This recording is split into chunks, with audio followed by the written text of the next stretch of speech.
200,000. Jina saini. Hiyo saini.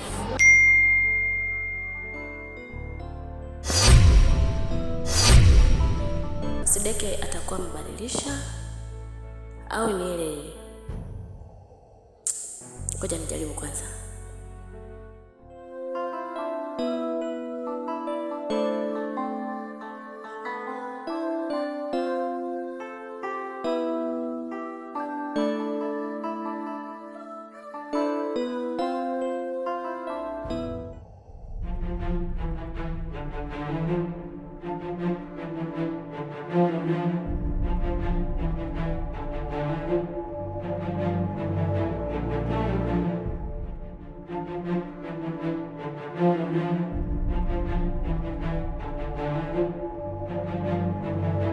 Lecho, hiyo ni tamaa.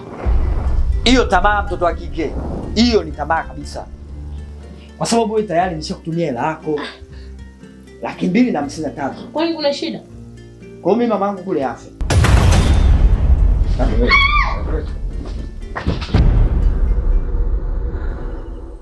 Usai. Acha utani bwana wewe. Sai. Sai. Sai. Sai. Sai.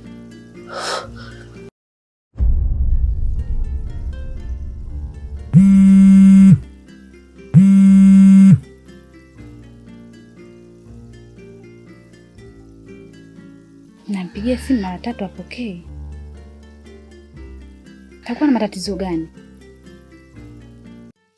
Au ipo kwa Lecho?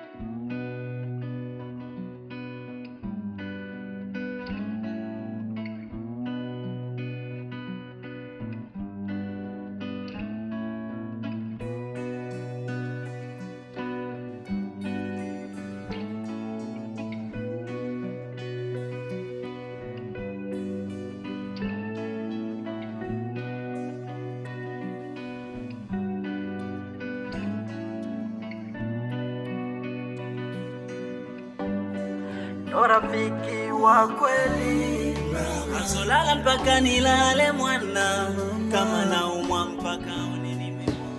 Baba, kwani shule inaanza lini? Wenzangu washaanza kwenda.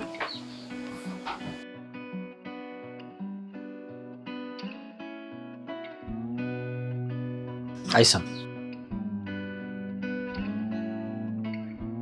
kuna mambo hayajakaa sawa bado. Kila kitu kitakaa sawa, na pindi mambo atakapokuwa yamekaa sawa, tutakupeleka shule mwanangu. Sawa kuna vitu fulani bado havijakaa vizuri. Sawa? Sawa mwanangu? Sawa. Kwa hiyo be happy, be comfortable. Tenda shule. Sawa mwanangu? Wala usiwaze, tenda shule. Mama, mwambie baba hivi atununulie bando tuangalie katuni. Mwambie baba yako akununulie bando. Baba. Aisam mwanangu, nimekwambia kuna mambo hayajakaa sawa. Mambo yakishakaa sawa, kila kitu kitakuwa fresh. Tutakuwekea bando, katuni, michezo ile ya watoto ile, cheza. Umeelewa mwanangu Aisam? Sawa Nenda kacheze.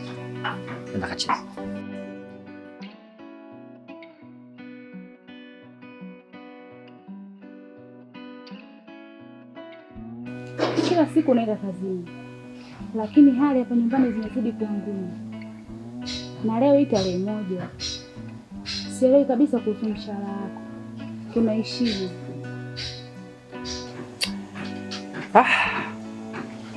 Kiukweli leo kweli tarehe 1. Lakini changamoto mshahara pale ofisini bado. na sio kwamba unaniona kwamba labda natoka asubuhi naenda kufanya kazi. Kazi kweli nafanya, lakini hizi kampuni binafsi zina changamoto. Majukumu nimeongezewa, lakini bado hali ni ngumu. Umeona? Kwa hiyo mimi ninachokuomba tu uendelee kuwa mvumilivu, na naamini labda leo Mungu anaweza akafanya kheri, kila kitu kitakuwa sawa. Sawa, ila kumbuka wewe unavaa vizuri, unapendeza. Ukitoka huko nje huko watu wanajua sisi tunaishi vizuri, ila mtoto wetu anakula majumbani kwa watu. Uone kama tunapata aibu. Mama Isa, mimi nimekuelewa kabisa unachokizungumza. Na sio kwamba mimi napenda kila siku niamke asubuhi hapa naenda kazini hamna kitu. Sawa. Kazi kweli nafanya kazi kwenye mazingira mazuri, ofisi mzuri, lakini hela hakuna. Hela hakuna. Kwa tuvumilie katika kipindi hiki hapa. Na nadhani leo kwa sababu ni tarehe 1, mambo yanaweza kawa mazuri. Sawa, ila jitahidi mtoto aende shule. Kumbuka wenzake wote wanaenda shule. Yeye tu ndo anabaki hapa nyumbani. Jitahidi.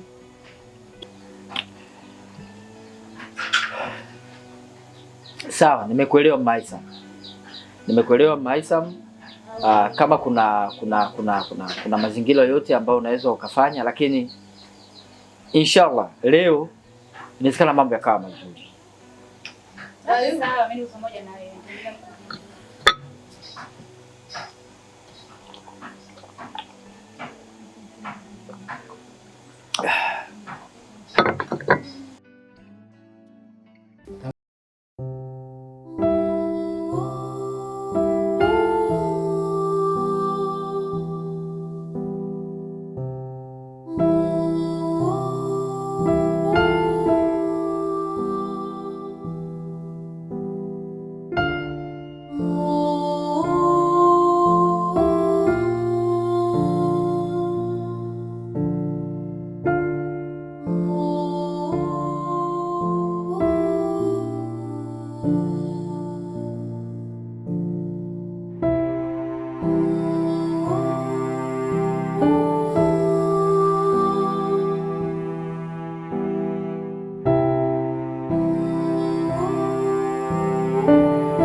Wacha nikupe tu ushauri, maana ushauri ni bure.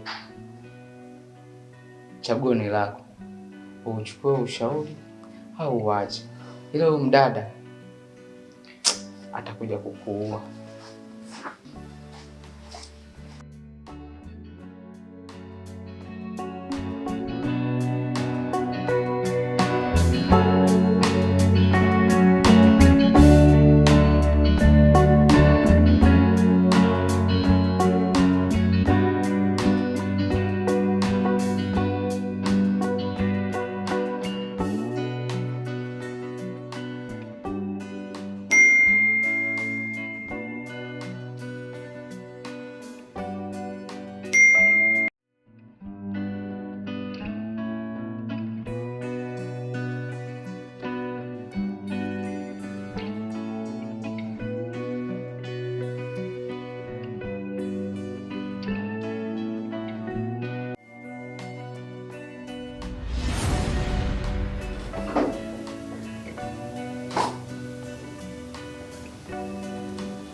Ongea na watu.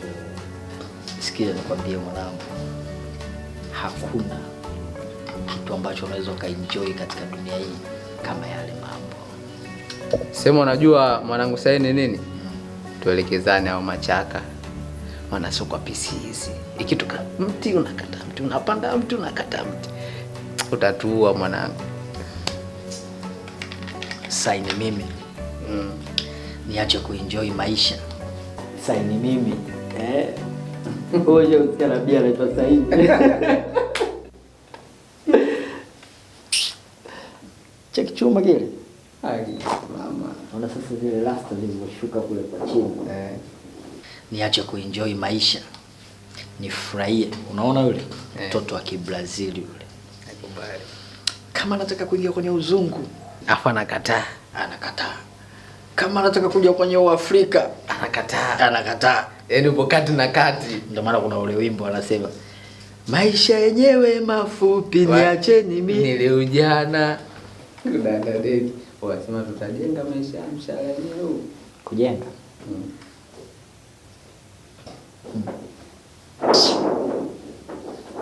Sijui labda wewe utajenga. Wewe una vituko wewe. Sasa ngoja tule ujana kama ulivyosema, maisha yenyewe mafupi. Kujenga? Au utakujenga? Atajenga ng'ombe. Kudada deki. Au unasema kama Kobe. Kobe si ana nyumba yake nyuma lakini anaishi. Au kujenga atajenga bebelu. Nakubali, atajenga bebelu. Kwa hiyo sasa sikiliza. Hivi vitu hivi katika ule mshahara wangu kidogo naweka kwa ajili ya chakula, labda mimi na familia yangu. Unajua pale wife pale nyumbani. Alafu kingine naweka labda masuala labda ya nauli sijui na nini vocha. Alafu nyingine tunaenda kuinvest sasa. Na invest. Na mimi uwekezaji wangu nimeamua niwekeze pale. Umeelewa? Nakubali. Pale mimi ndo ninapowekeza. Kujenga najenga pale. Okay, sasa tupige picha pale 2-3.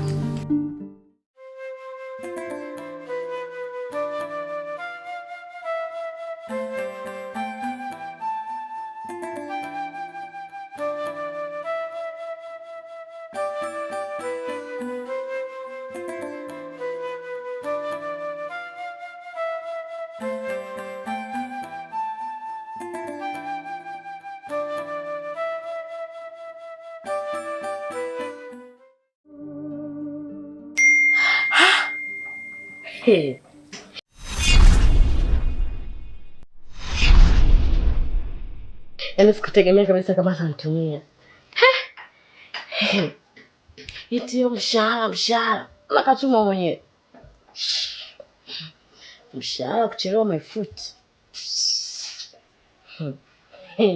Na bado hapa. Mimi ndio yetu bwana. Sio wa mjini. Sina baya.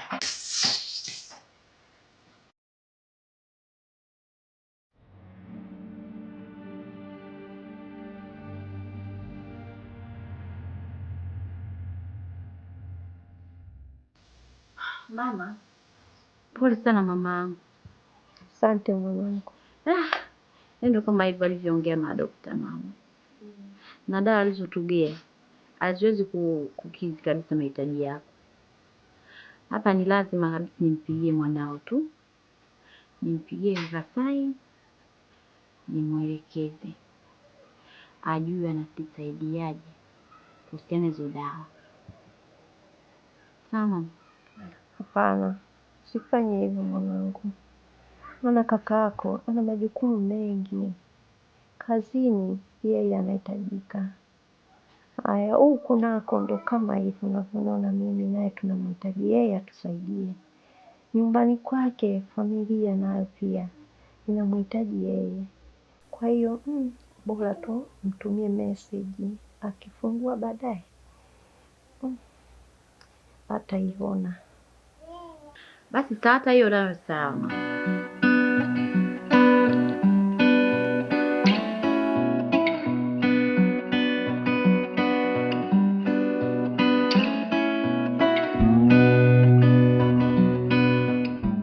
Nadhani ikimfikia atarekebisha kila kitu. Yaani namwombea kwa Mungu amfanikishie katika kazi zake. Mungu amuonekanie kwa sababu yaani mambo mengi yanamhitaji yeye. Mungu ambariki.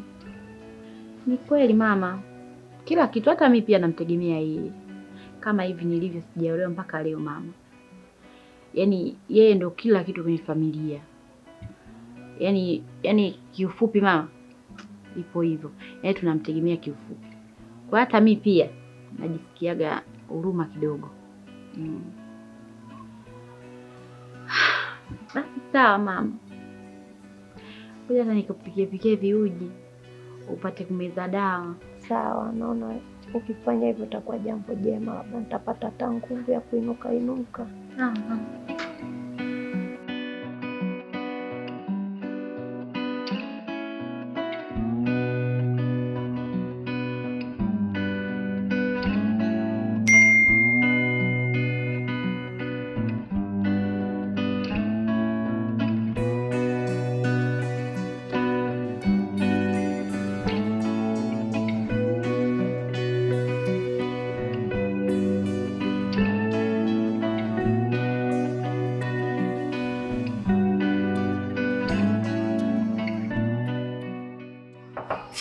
Jeff.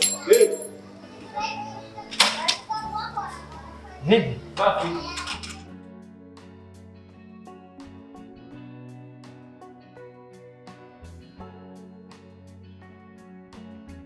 Vipi, mbona kimya watoto siwaone? Si unajua na muda huu ashaondoka, sasa hivi niko peke yangu nimetulia. Sawa. Vipi, mbona unaonekana kama upo sawa hivi? Ni kweli siko sawa. Leo ni tarehe 1. Sawa. Mshahara sisi tumecheleweshewa. Na nimetumiwa message na dada kwamba mama anaumwa. Inahitajika dawa. Na ninavyokuambia sina sehemu nyingine yote kupata. Na kama unavyojua tunafanya kazi kule, hatuna labda kusema kwamba labda tumejiwekeza sehemu nyingine. Kwa ndugu yangu yani hapa nimechanganyikiwa to the maximum. Kama ulikuwa na shilingi 200,000, yani ukiniazima ndugu yangu utakuwa umeniokoa sana kwa siku ya leo. Ndugu yangu umechelewa sehemu ndogo sana. Mimi hela nilikopo nayo. Ila nafikiri mwenyewe kaka unajua na mtoto kule namsumisha English medium. Na kama unavyojua tarehe zao zilishafika, nimetuma kule. Sijui hata ninafanyaje. Lakini usipate mawazo sana ndugu yangu. Ngoja nikaangalie taratibu zingine za kwenda kumtafutia mama hiyo 200,000. Nijaribu labda kwa watu wengine wanaweza kunisaidia. Shukrani sana kaka. Pole sana kaka. Sawa kaka, karibu tena kaka.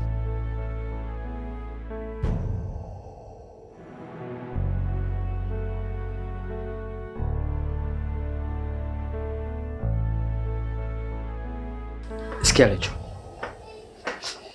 Nimekutumia pesa 253. Nimeiona baby. Thanks. Sasa kuna dharura. Nimtumiwa message na dada kwamba mama anaumwa. Nahitajika shilingi 200,000 kwa ajili ya kumnunulia dawa na kwa ajili ya huduma zingine. Katika ile hela 253, naomba 200 tu ili mradi mama yangu akanunuliwe dawa pamoja na vifaa vingine ambavyo vinahitajika. Lecho, tafadhali Lecho. Hivi una akili kweli wewe? Zimetimia huko kichwani kwako? Yaani kuhusu kuuma mama yako na mimi na nusu nini? Lecho, yule ni mama yangu mimi. Lecho, yule mimi ni mama yangu. Kwa hiyo kama mama yako ina nusu nini? Nisipomsaidia mimi atamsaidia nani? Lecho, katika 253 mimi naomba 250,000. Lecho, baki nayo. Nikishafanya mambo mengine mitikasi ya hapa na pale, Lecho nakuja kukupa hiyo 200,000 tena. Naomba 200,000 Lecho. 50,000 utabaki nayo wewe. No!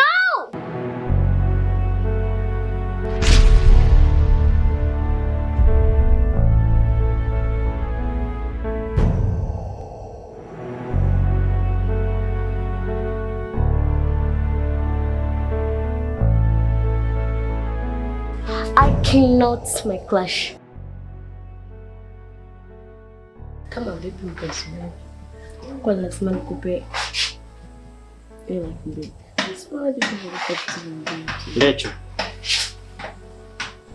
Lecho, mama anaumwa. Babe, sikilize bwana. Lecho, mama anaumwa. Sikilize. Lecho, mama anaumwa. Lecho, usifanye hivyo. Babe, Lecho, usifanye hivyo. Listen me.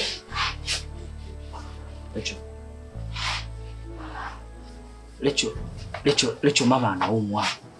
Nahitaji hizo 200,000 tu ili mradi akapate dawa.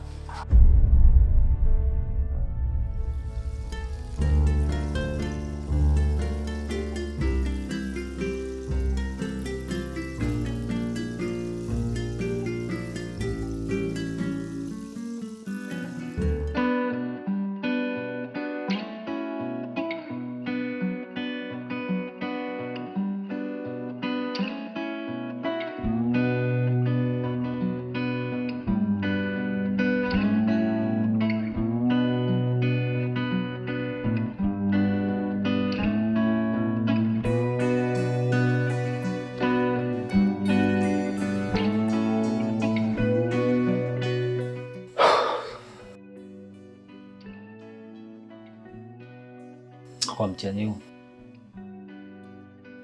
labda Nabii Yusufu peke yake ndo angeweza kukwepa.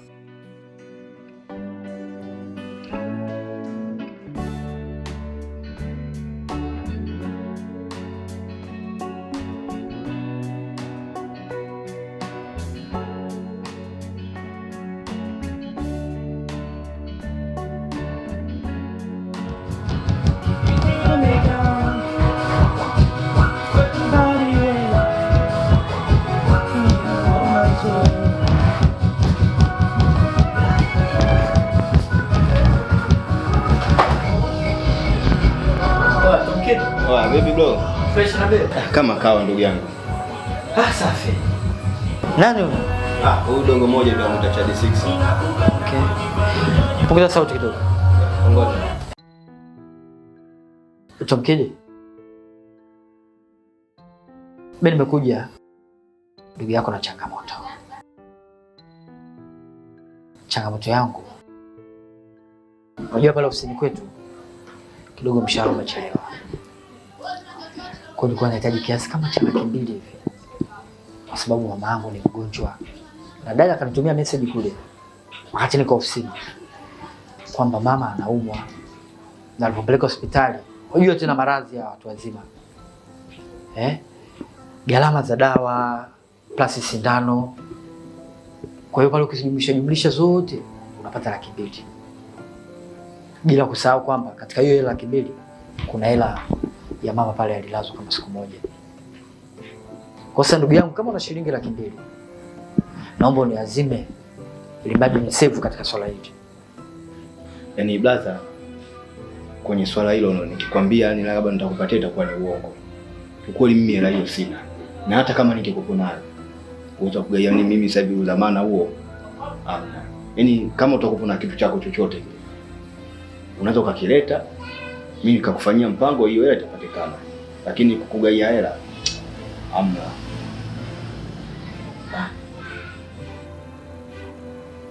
Ndugu yangu, mimi niko tayari. Kitu nikuletee kitu ili niuze. Lakini sasa unajua kuuza nayo ni mchakato. Wateja kupatikana nao muda mwingine nao wanasumbua. Lakini kama unayo, mimi hata kwa riba niko lazi. Nikwambie kitu kimoja. Changamoto yani vitu vya kawaida kama wanadamu. Kwa hiyo fanya hivyo ili mradi uweze kumsaidia mkubwa wako. Basi sawa. Mimi acha nikachakate. Nione jinsi gani naweza nikakuletea kitu ambacho wewe unaweza kukiuza, ili mimi nipate hiyo hela 200,000. Sawa. Si uhakika? Uhakika kabisa ndugu yangu. Sawa ndugu yangu, sawa. Poa. Sawa.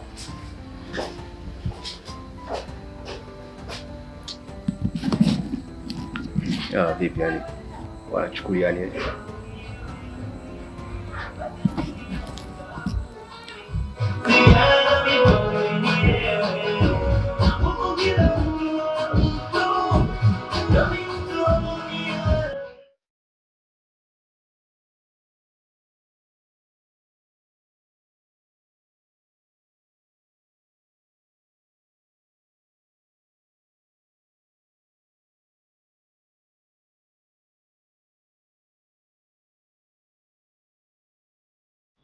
Aisha mtalala? Nimelala. Sawa. Vipi kuhusu mshahara? Mshahara wa mke wangu nimepata.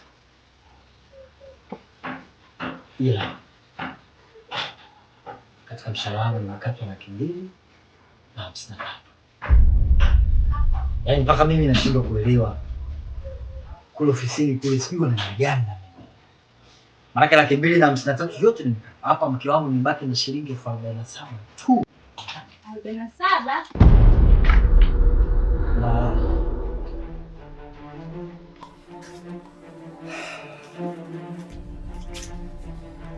25,000 hii hapa.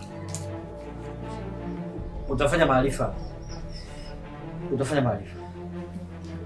Anza kufanya maarifa. 22,000 mimi nitakwenda ile baki hiyo itakwenda nilinda mimi. Kwa hiyo hiyo chukua, fanya maarifa.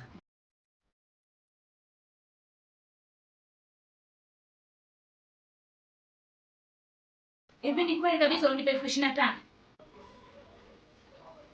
Sasa yaani kwa fikira zangu kwamba mimi hela nimepeleka. Kwa fikira zangu kwamba hela mimi nimepeleka. Mke wangu, mshahara unaojua kabisa nalipwa shilingi 300,000.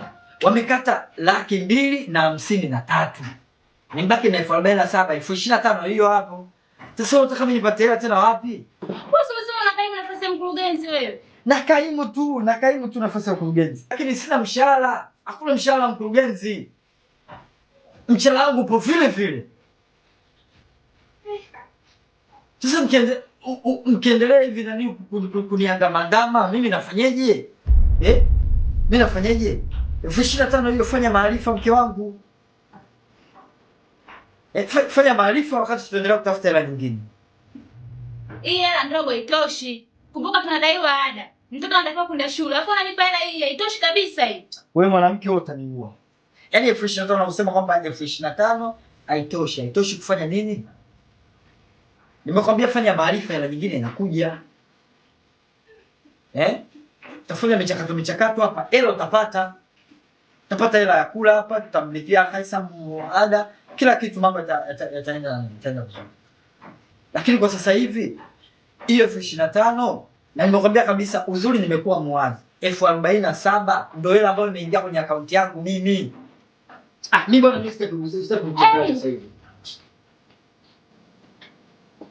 Yeye jamani. Yaani mimi nakaa hapa naumiza kichwa, tunakula nini?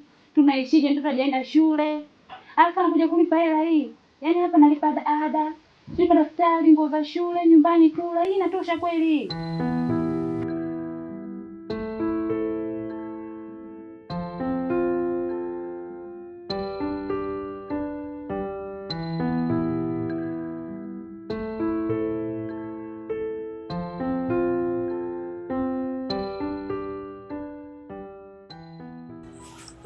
Tumkini. Chombo hicho HP. Unaona? Unaona HP. Yeye anasema condition ni clean. Haina kipengele. Sawa. Hapa dada. Yaani mfano unajua tunasema kuingia kiuno. Yaani haujaleta zile taalamu. Shida yangu ina kitu. Shida kweli na zote. Kama nilivyokuambia mara kwanza. Nataka kulitatua hili swala mara moja. Hiyo haina shida. Ila unaweza ukauza zaidi ya.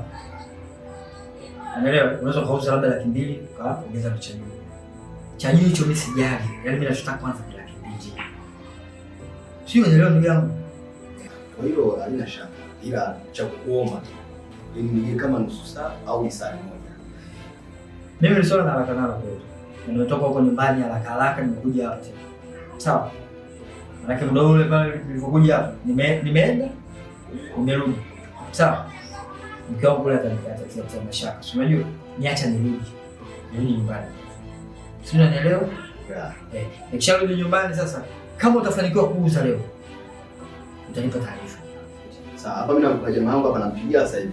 Nakuja kuiangalia maana hivi ndio mpaka leo ukimpelekea yaani hakuna kona. Basi namba. Kwa hiyo nitakucheki baadaye basi. Haina baba. Poa.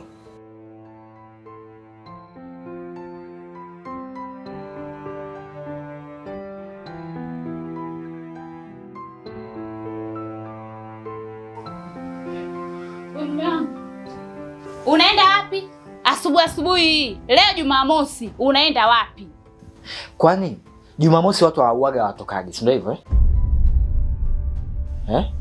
Unajua umebadilika sana Jana umekuja umeniachia hela 25,000. Umeingia ndani, umebadilisha nguo, umeondoka, umerudi. Na asubuhi leo unaondoka. Ikiwa leo Jumamosi sio siku ya kazini, unaenda wapi? Una shida gani Lecho? Lecho? Mimi Lecho? Mimi Lecho? Mimi sijasema Lecho. Mimi nimesema Mafekecho. Kwa mimi akili sina, sisikii vizuri. Mimi nilichosema nimesema Mafekecho. Mafekecho hiyo ni Kiingereza. Ambayo maana yake changu. Na kuuliza unasemaje kipenzi changu? Sasa wewe unasema masuala ya Lecho, masuala ya nini, masuala nini? Mimi sikuelewi. Sikuelewi kabisa. Mimi sijasema Lecho, nimesema Mafekecho. Hamna cha Mafekecho, wewe hujasema Mafekecho wala nini, wao umesema Lecho. Kumbe hizo hela zinakata kampuni ya Lecho, si ndio Sinakuuliza. Sasa masuala ya Lecho kukata hela tena imekujaje? Na si nilikwambia jana kampuni ndio imekata hela. Masuala ya Lecho kukata hela imekujaje? Yaani humu ndani kelele. Hii jahanamu kabisa. Hii ni jahanamu ndogo kabisa hii. Na mimi siwezi kukaa hapa eti hivi Jumamosi kweli mke wangu Jumamosi watu hawatoki. Alafu unanisingizia kwamba mimi nimesema Lecho na kati nimesema Mafekecho. Mimi nimekusikia vizuri sana. Usinifanye mimi chizi. Japokuwa na mimi mjinga sijasoma lakini nakuelewa vizuri sana. Wewe umesema Lecho. Yaani mimi nakaa hapa napambana na maisha magumu kumbe wewe lazima sasa tunampelekea Lecho huko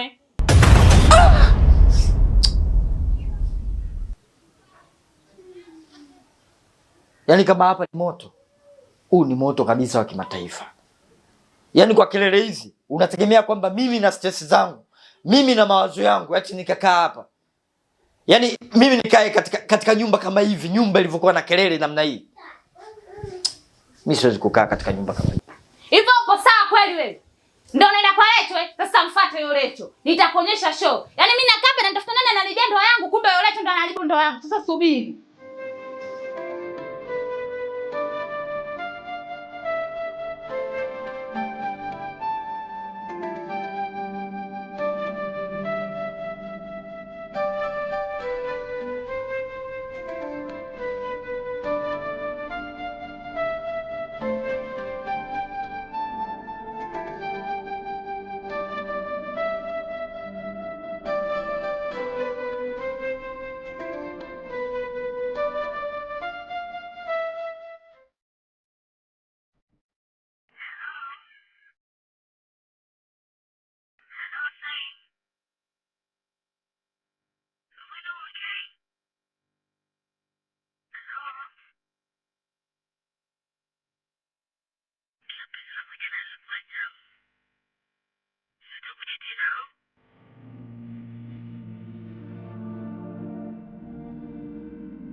Mwalimu wa hesabu aliwahi kunifundisha kuwa 1+1=2. Nilifikiri maisha yangekuwa rahisi hivyo, mambo yawe na majibu ya moja kwa moja. Lakini nilipokuwa mitihani ya maisha ilinipa maswali tofauti kabisa. Maswali kama, gari linatembea kilomita 80 kwa saa, likafika kilomita 500. Je, dereva alikuwa na uzito wa kilo ngapi? Nilikaa nikashangaa. Haya tena si maswali ya kufikirika. Ni fumbo la maisha, hakuna mantiki, hakuna majibu ya moja kwa moja. Na mimi sikuweza kuelewa hata kidogo.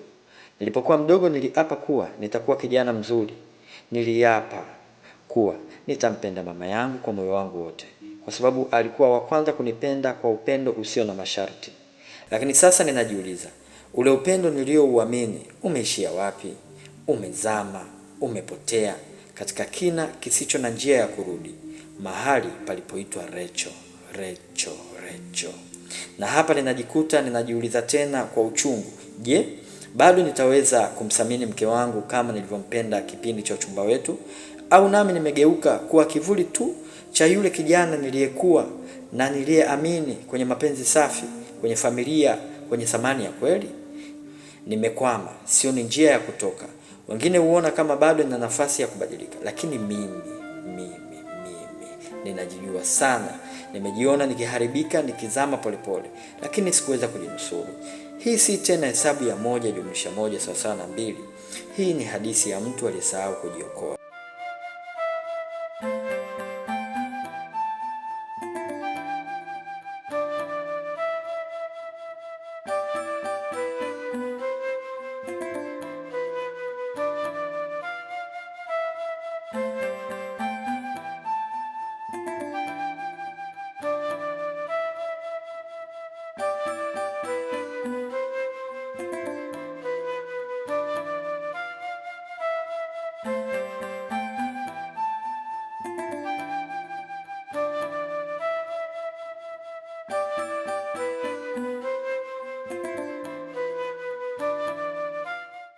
Lecho. Nakusikiliza. Unajua Lecho, kiukweli nachanganyikiwa. Yaani nachanganyikiwa.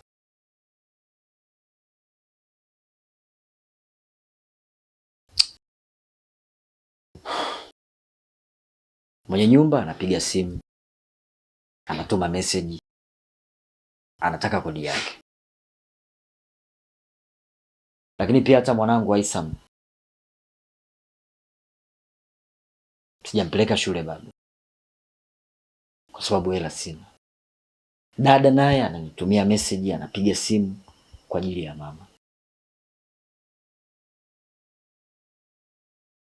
Lecho, nakwambia hivi, sio kwamba labda yani labda nahitaji wewe unisaidie, lakini you are my comfort zone. You are my comfort zone. Lakini sasa nachanganyikiwa Lecho, nachanganyikiwa. Yaani sijui nifanyeje Lecho. Mimi nachanganyikiwa. Yaani haya matatizo mimi nachanganyikiwa.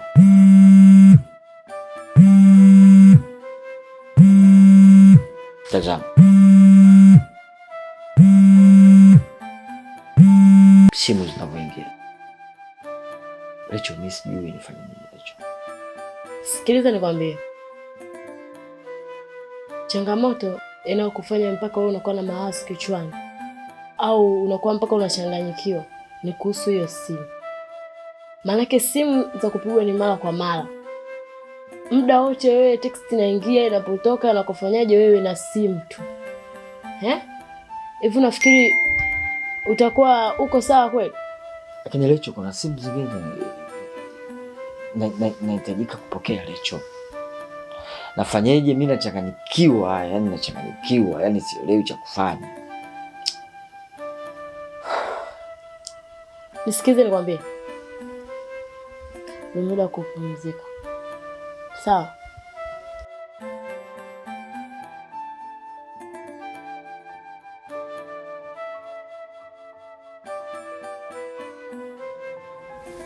Alafu naona hii simu ndio inakuchanganya, inakupa stress nyingi. Sawa, kama kutakuwa na simu muhimu. Na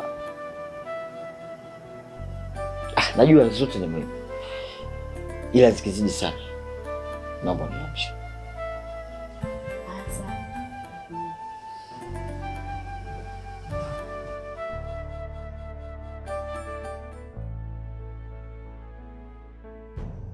Poa, ni aje bro? Fresh, karibu. Poa, vipi kaka? Niambie chifu. Da, fresh. Karibu sana mwana. Nataka unitumie hela ndugu yangu.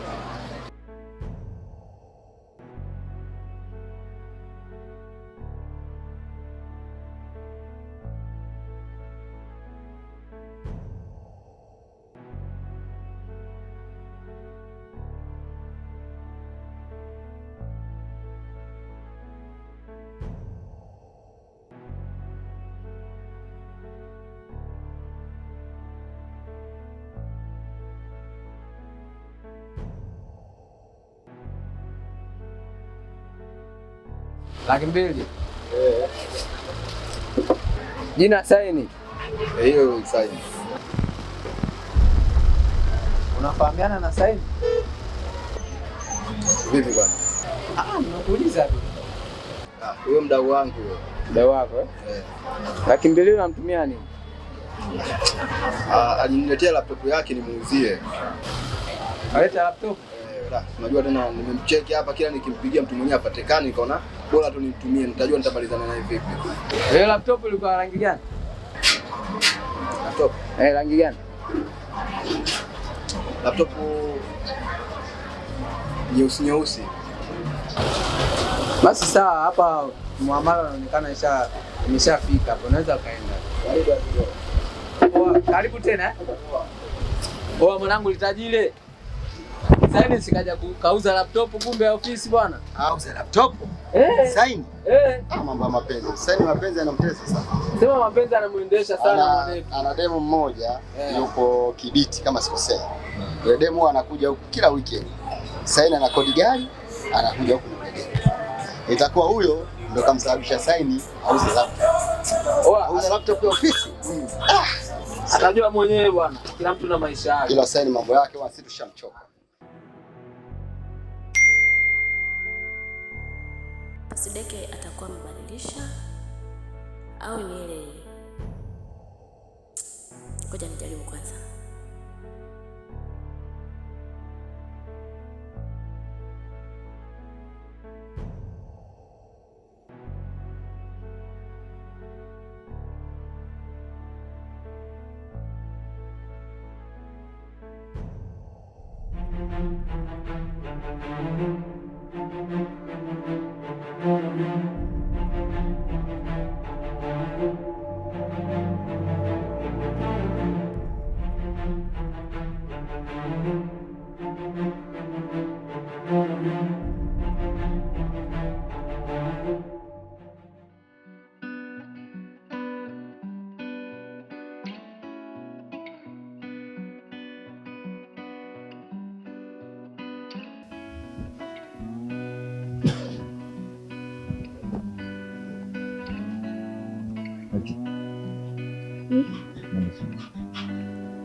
Umu kuna muamala wa kwanza ile imeingia shilingi 200,000.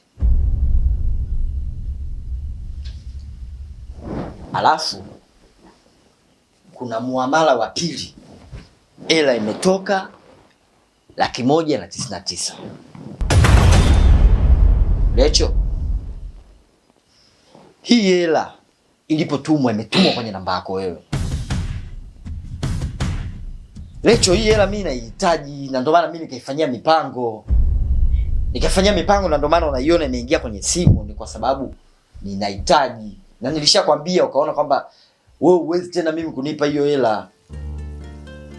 Sasa nakuaje? Jamani, kwani kuna tatizo mimi kuchukua 199,000? Lecho, si nishakupa hela. Si nilikutumia 253,000. Mimi ni mwanamke pia na matumizi mengi jamani. Lecho, hiyo ni tamaa. Hiyo tamaa mtoto wa kike. Hiyo ni tamaa kabisa.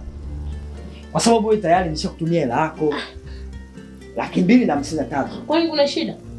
Kwa mimi mamangu kule afe.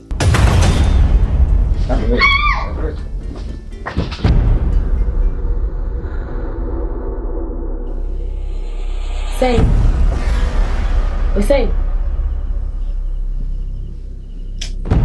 Acha utani bwana wewe. Hussein. Hussein. Hussein. Hussein. Hussein.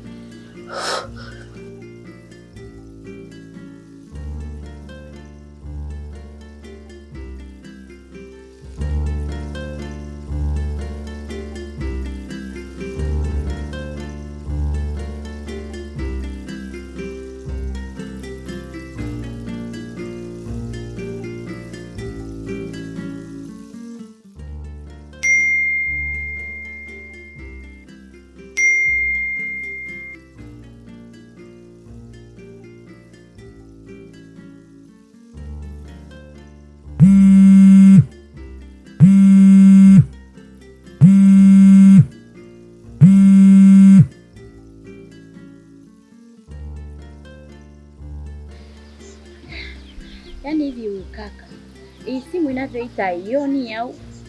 Kwa sababu anajua kabisa kwamba mama humu ndani anaumwa, lakini yeye nampigia simu mpaka sasa hivi hapokei simu. Na yeye anajua kabisa ndo naye mtegemea mimi humu ndani. Mimi nitafanya nini wa kike? Nitafanya nini na sina chochote mimi cha kumsaidia mama.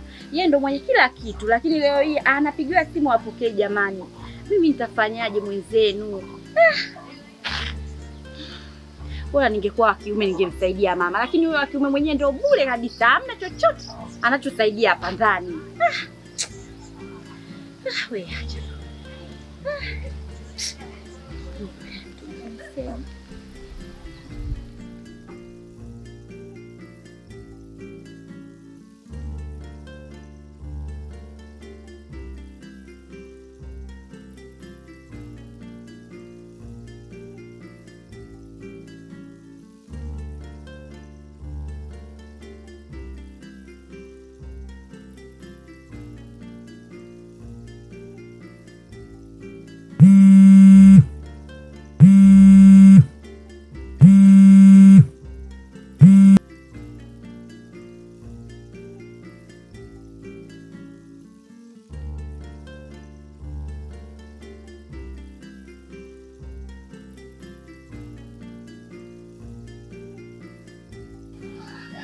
Nampigia simu mara 3 apokee. Takuwa na matatizo gani? Au ipo kwa Lecho?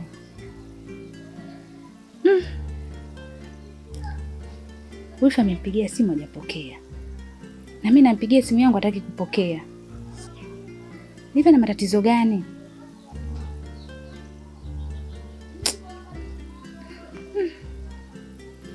Yaani hatua sasa hivi ilipofikia sio mzuri kabisa.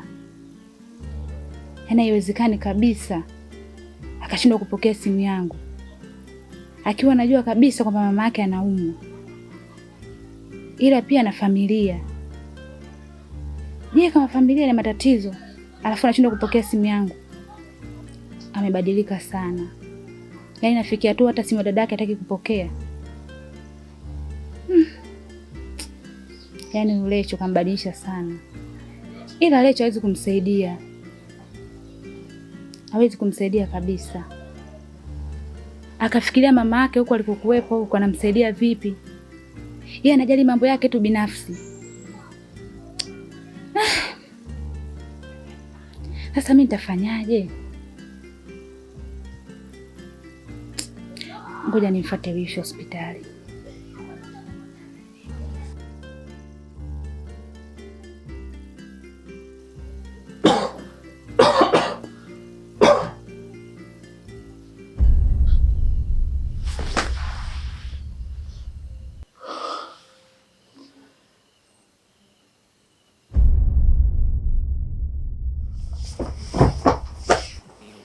Special ni special ama upatikana kwa mama tu pendo. You lit up my way in moment of sorrow. You ease the dismay through trials and ending. You choose just to stay. Oh mama, mama, mama, mama, my true friend each day. Mama, mama, mama, mama, my true friend each day.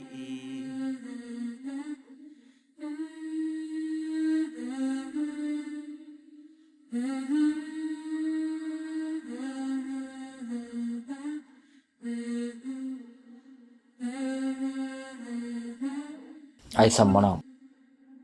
Hujambo? Sijambo. Shikamoo baba. Marhaba. Mzima eh? Safi. Maisa, mbona begi kimkoba chako hicho?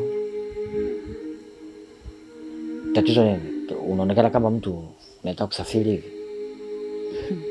Ngoja kwanza mimi nikuulize wewe. Ulikuwa wapi tangu juzi? Na kupigia simu upokee. Umeshindwa kuja hata msibani. Aya, umeshindwa kuwahi kuzika. Hata kuja kuwaona. Sikuna dadako kule. Au ulikuwa kwa Lecho? Maisa, nimepata ajali. Nimepata ajali mama Maisa. Na taarifa ya msiba wa mama nimeipata.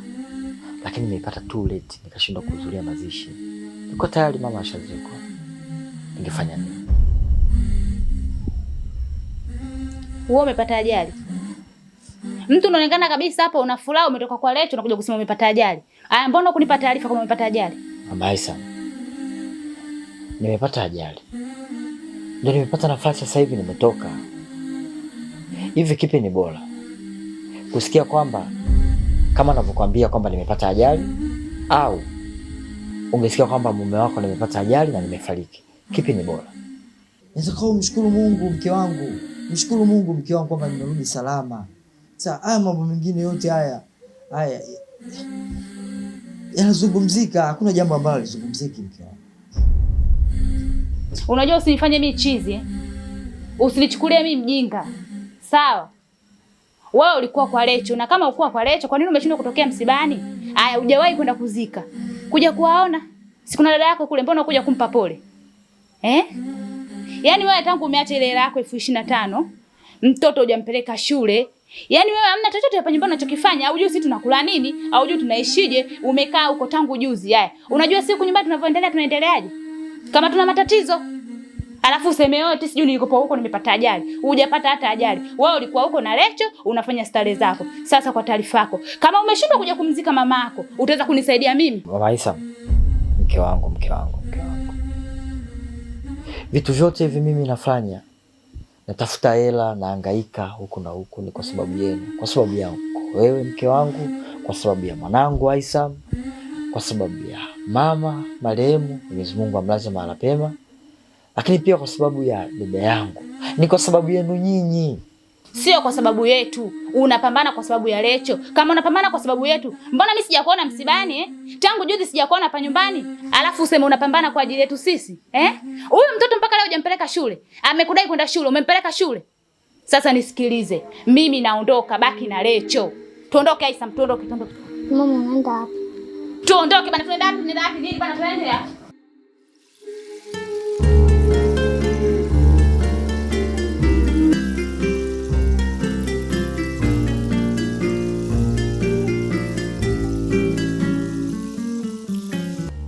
Yaani watoto 2000 kweli? Mimi ndo aniharibia maisha yangu. Nakosa baraka hivi za wazazi. Maana hata baba huko aliko sidhani kama anafurahia jambo hili.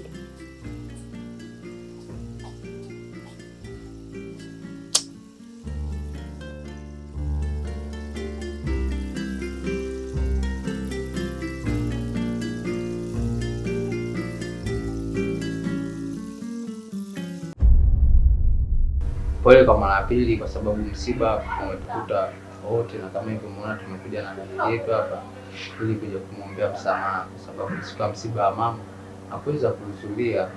Unajua tuna binadamu hajakamilika siku zote. Kwa hiyo na maana wewe ndio umekuja kumwombea wewe msamaha, kwamba mwenyewe mdomo wake haufanyi kazi huo. Kwamba yeye hajui kuomba msamaha. Au ndo kakutuma ukifika pale nenda kaongee wewe, mimi dada yangu atanisamehe kiurahisi. Dada,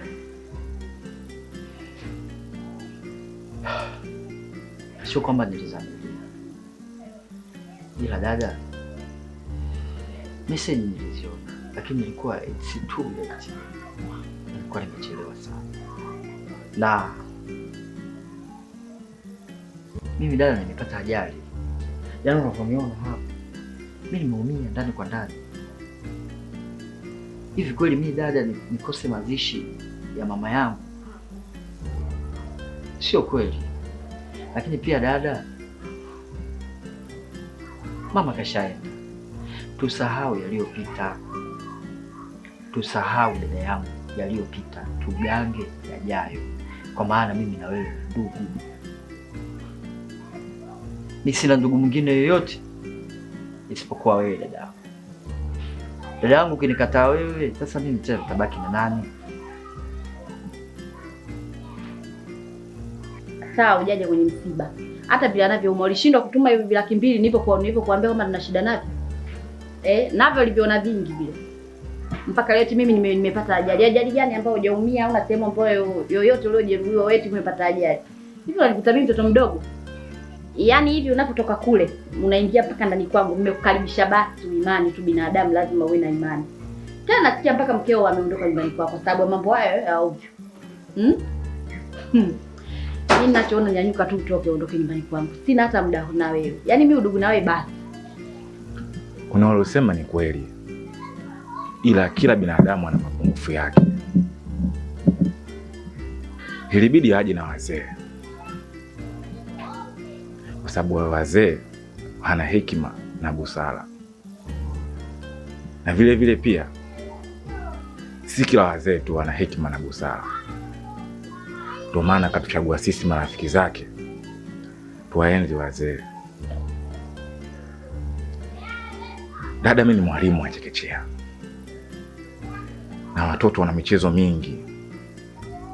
Ila najitahidi kwa hali na mali na wafundisha watoto wanaelewa. Na unaposema huyu sio ndugu yako, unanishangaza. Kwa sababu mmetoka tumbo moja. Yaani ni ndugu kabisa wa damu. Na matatizo dada hayaishi. Hili hajasaidia chochote. Basi tumwachie Mungu mwenyewe. Hakuna mtu anapenda matatizo. Inawezekana yakaja kutokea matatizo mengine, akawa mtu muhimu sana, akasaidia tena, na ukaja kusahau yale yaliyotokea nyuma. Naomba umsamehe dada. Eti ndugu, tumetoka sehemu moja. wa damu. Angemwacha mama yake mzazi anakufa bila huduma yake? Huo damu gani? Mimi kuanzia leo sio ndugu yangu na sina damu naye. Yaani akiniona barabarani anipishe hivi na mimi nitampisha kiusalama. Yaani asije akanisalimia tutaambisha mengine katikati ya watu. Sipendi udugu na yeye. Nyanyueni tokeni naye. Hapa ni kwangu. Amri moja, nyanyueni tokeni naye. Mbona mwendi? Au mtakambana nipige kelele za wizi? Oa ndefu tuenzetu bwana katika. Tena msije mkakanyage tena hapa. Sawa Nisikukute hapa. Tena ndio maana lazima mama yako.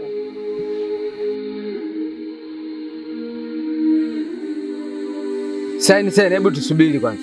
Hivi unajua mama yako mzazi alipozikwa? Kaburi la mama? Sasa kaburi la mama mimi nalijuaje? Na wakati nimeshaeleza kila kitu kwamba changamoto gani ambayo imefanyaje imenikuta. Nyinyi ndugu zangu inakuaje? Na dada huko ndani mimi namuelekeza. Namwambia mimi kuna changamoto hii na hii. Mbona changamoto jamani ni kitu cha kawaida? Kwa nini nafikia hatua yani mpaka inafikia hatua kwamba yani tunakuwa tunazozana namna hii? Mimi silijui bwana kaburi la mama. Kaka, sisi tunajua aliposema alipozikwa mama yako.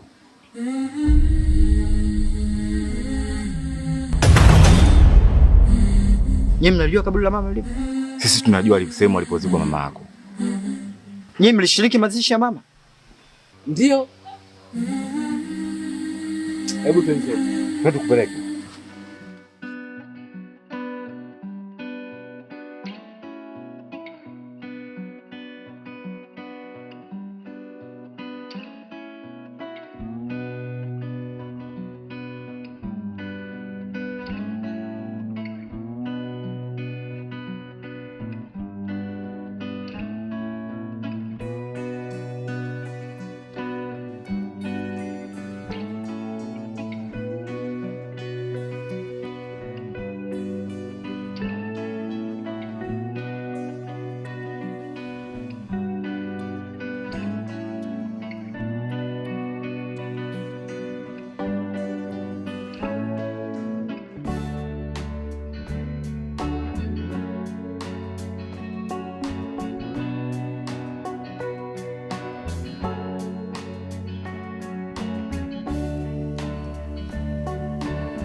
Huku tunaenda.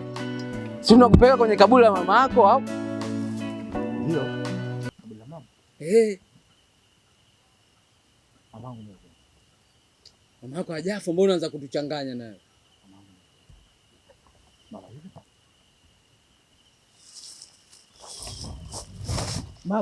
umekufa? Mama umekufa? Mamangu hajafa, mama si yule pale. Mama yule pale. Yule pale wapi mwasi atumuoni? Oa mwangalie. Unamwona mama yake mwangalie. Hamna mtu pale blaza. Mama.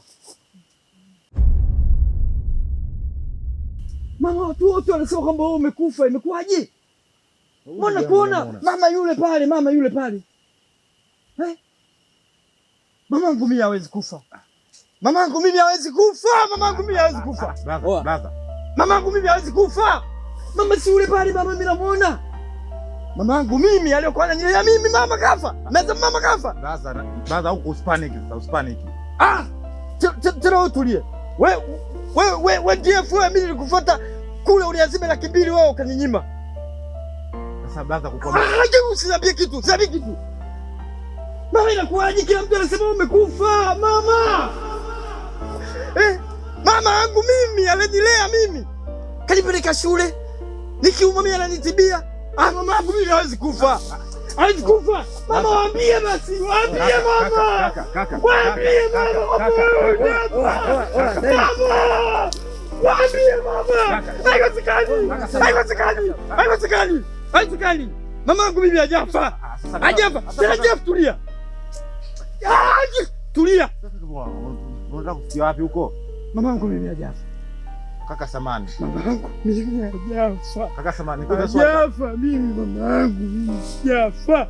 Hajafa. Hajafa. Mama yule pale mimi namuona, mama yangu mimi. Mama yangu mimi namuona. Yule pale. Mama sahihi. Mama?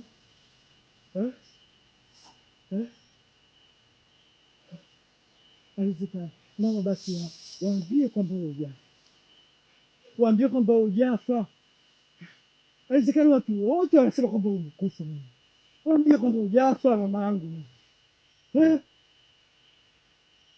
Natamani iwe ndoto. Natamani iwe ndoto. Natamani iwe ndoto. Iwe ndoto. Natamani iwe ndoto. Natamani iwe ndoto. Natamani iwe ndoto. Sia. Sasa kama ndoto stuka basi.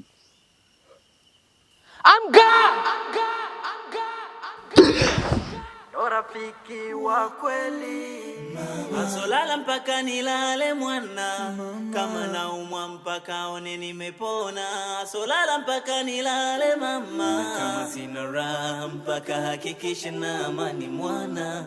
Huu ni special upendo, ni upendo special upendo, ni special upendo ambao upatikana kwa mama tu. Upendo Harifara, you lit up my way in moment of sorrow. You is the Habari za saizi? Da siku. Shikamoo. Marahaba za huko. Namshukuru Mwenyezi Mungu. Naona hali sio mbaya. Namshukuru Mungu. Maana hali ilikuwa sio nzuri, lakini namshukuru dada yako bwana, amepambana na hata ulivyotuma ile pesa, nashukuru imetusaidia sana. Hata mimi nashukuru Mungu pia, kwa sababu dada alinipa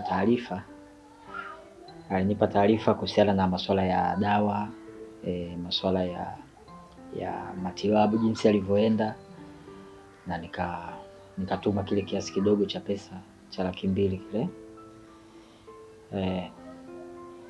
Kwa hiyo mimi furaha yangu mama bwana kukuona kama hivyo.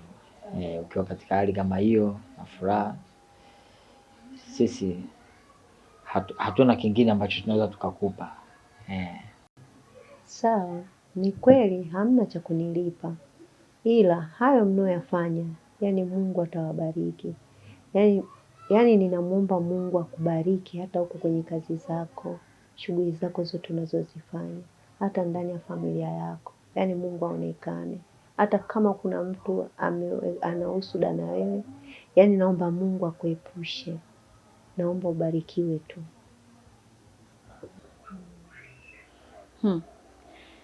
Yani hivyo ninavyomuona mimi, naona kabisa mama amepona kaka.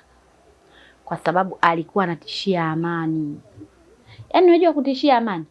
Yani sio wakula, sio wakunywa, sio wakufanya chochote. Mimi kwa kweli nashukuru kaka. Namshukuru sana Mungu. Na sana imetusaidia ile pesa ambayo tutumia. Imetusaidia sana kwa upande wa dawa za mama na matibabu mengine, kwa sababu tulikuwa tunaelekea kufeli. Asante sana.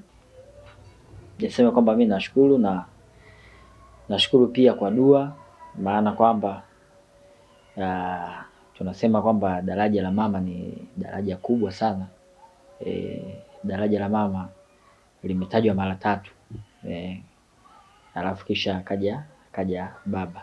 Haimaanishi kwamba baba sio mzazi, ila daraja la mama limetajwa mara 3. Kwa hiyo mimi nashukuru sana kwa hali yako jinsi unavyoendelea, lakini pia nishukuru sana kwa dua yako, na mimi nikusii tu mamangu endelee kuniombea dua, kwa sababu mambo mengi tunapopita humu tunakutana na mitihani mingi sana. Bila ya dua za wazazi hatuwezi tukaenda popote. Yani tunategemea sana dua za wazazi. Au unasemaje dada? Kweli mama. Mama bwana, kukulipa sisi hatuwezi kabisa. Hivi kukuhudumia sijalipa hata nusu. Mimi ninachokiona kama nimefanya tu, lakini kukulipa mama, yukweli hatuwezi kabisa. Sawa mwanangu, Mungu atawabariki sana. Basi mama, mimi nisiwe mkaaji sana, nimetoroka tu kazini mara moja hapo. nikasema ngoja nije kuona kwanza, maana yake ni muda kidogo. Kwa hiyo mimi acha nirejee nyumbani na mjukuu wako anakusalimia. Hai Sam. Na maneno kweli sasa.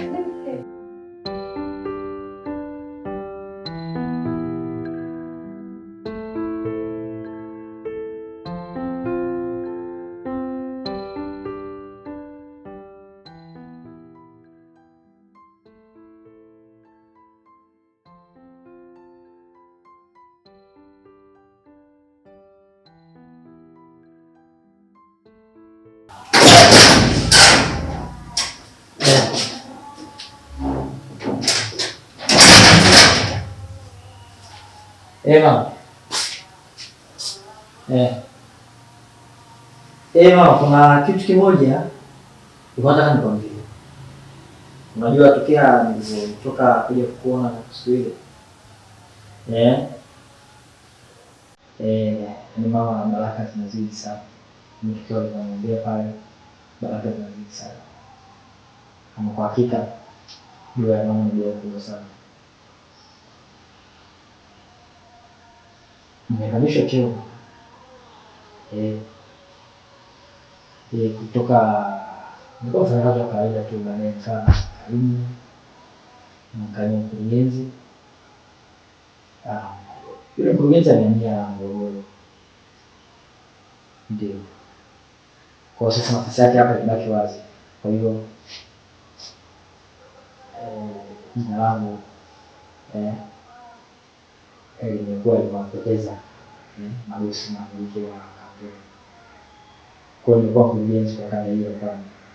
Na mama, matatizo yale madogo yote sasa tunaangalia yote.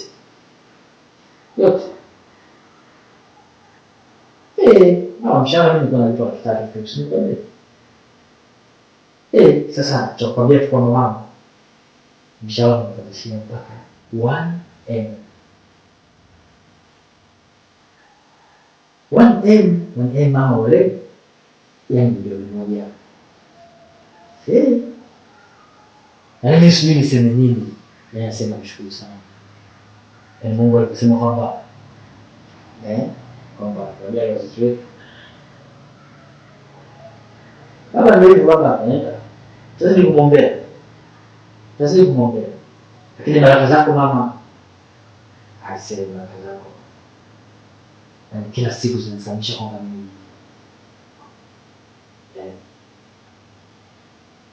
sawa. Na unajua mimi wanao kwa wote tunazungumza kimwili.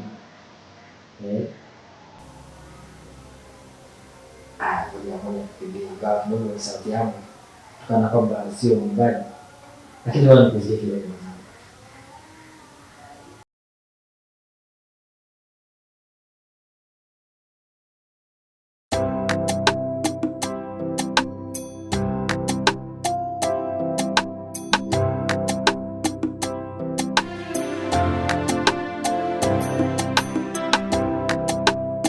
Equation balance.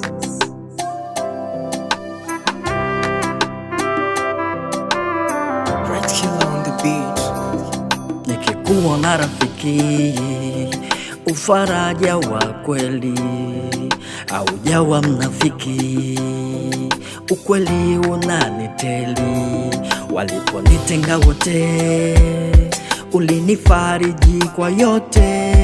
Nilipotaka nidondoke, ulijitahidi nisisote. Mama yangu jamaa, ni rafiki wa kweli. Mama yangu jamaa, ndo rafiki wa kweli. Mama yangu jamaa, ndo rafiki wa kweli. Azolala mpaka nilale mwana, kama naumwa mpaka one nimepona. Azolala mpaka nilale mama, kama sina raha mpaka hakikisha na amani mwana. Huu ni special pendo, ni upendo special pendo, ni special pendo ambao upatikana kwa mama tu. Enjoy harifara, you lit up my way in moment of sorrow.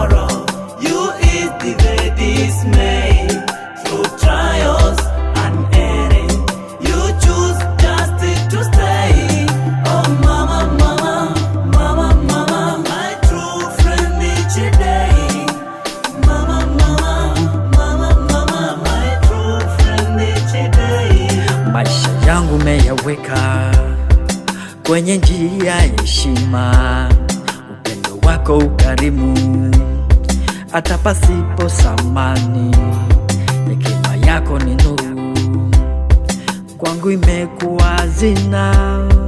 Mama yangu jamaa, ndo rafiki wa kweli.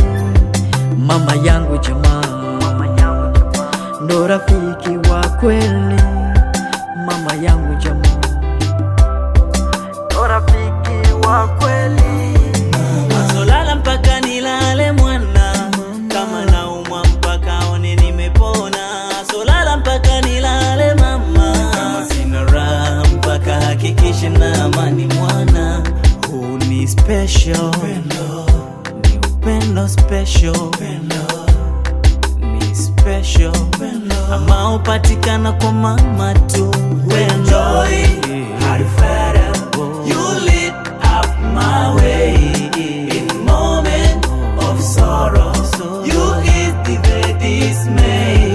Through trials and errors, you choose just to stay. Oh mama, mama, mama, mama, my true friend each day. Mama, mama, mama, mama, my true friend each day.